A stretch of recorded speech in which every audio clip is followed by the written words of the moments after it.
ঠাকুরমার বুদ্ধি, ধৈর্য ও বোঝাপড়ার পাঠ।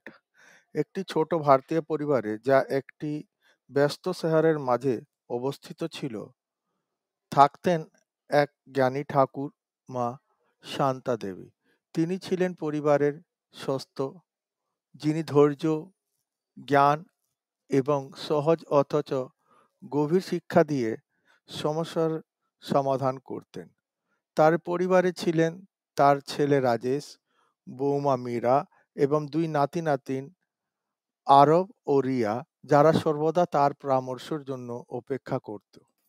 উদ্বেগপূর্ণ পরিবেশ।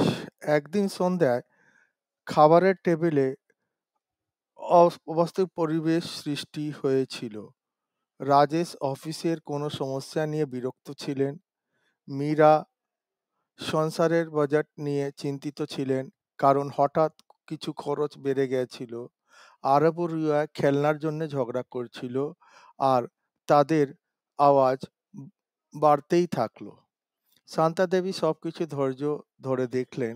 খাবার শেষ হবার পরে তিনি সবাইকে বসতে বললেন এবং হাসি খুশি বললেন, এসো, আমি তোমাদের একটা গল্প বলি, হয়তো এটা আমাদের উপকারে আসবে। দুটি কলসির গল্প।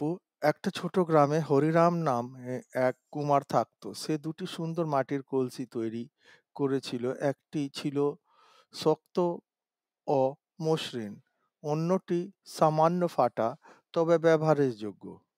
প্রতিদিন হরিরাম এই দুটি কলসি নিতে নদী থেকে জল ভরে বাড়ি আনতো। শক্ত কলসি গর্ব করে বলতো, আমি নিখুঁত, আমার ভেতরের এক ফোঁটা জলও বাইরে পড়ে না। কিন্তু ফাটা কলসি লজ্জিত থাকতো এবং ভাবতো, আমি তো কোনো কাজে আসছি না, আমার মধ্যে রাখা জল পথেই পড়ে যায়। একদিন ফাটা কলসিটি হরিরামের কাছে বলল, তুমি আমাকে ফেলে দিচ্ছ না কেন? আমি অকার্য। হরিরাম হেসে বলল, এসো, আজ আমি তোমাকে কিছু দেখাই। সে কলসিকে সেই পথে নিয়ে গেল যেখানে প্রতিদিন সে জল আনতে যেত। পথের ধারে সুন্দর ফুল ফুটেছিল। হরিরাম বলল, এই ফুলগুলো দেখছো? জানো কেন এগুলো এত সুন্দরভাবে বেড়ে উঠেছে? কারণ তোমার ফাটা থেকে প্রতিদিন পানি পড়ে এগুলোকে সেচে দিত। তুমি নিজেকে অপূর্ণ ভাবলেও প্রকৃতপক্ষে তুমি অনেক বড় কাজ করছো। ফাটা কলসি হতবাক হয়ে গেল। এতদিন সে ভাবত সে মূল্যহীন, কিন্তু আজ সে বুঝল সে অন্যদের উপকার করছে। পরিবারের জন্য শিক্ষা। শান্তাদেবী গল্প শেষ করে বললেন, আমাদের জীবনেও এমন হয়। রাজেশ, তুমি অফিসের সমস্যা নিয়ে রাগান্বিত, কিন্তু এটা তোমাকে সমস্যা সমাধানের দক্ষতা শেখাবে। মীরা, হঠাৎ খরচ বেড়েছে বলে তুমি চিন্তিত, কিন্তু এতে তুমি আর্থিকভাবে বেশি সচেতন হবে।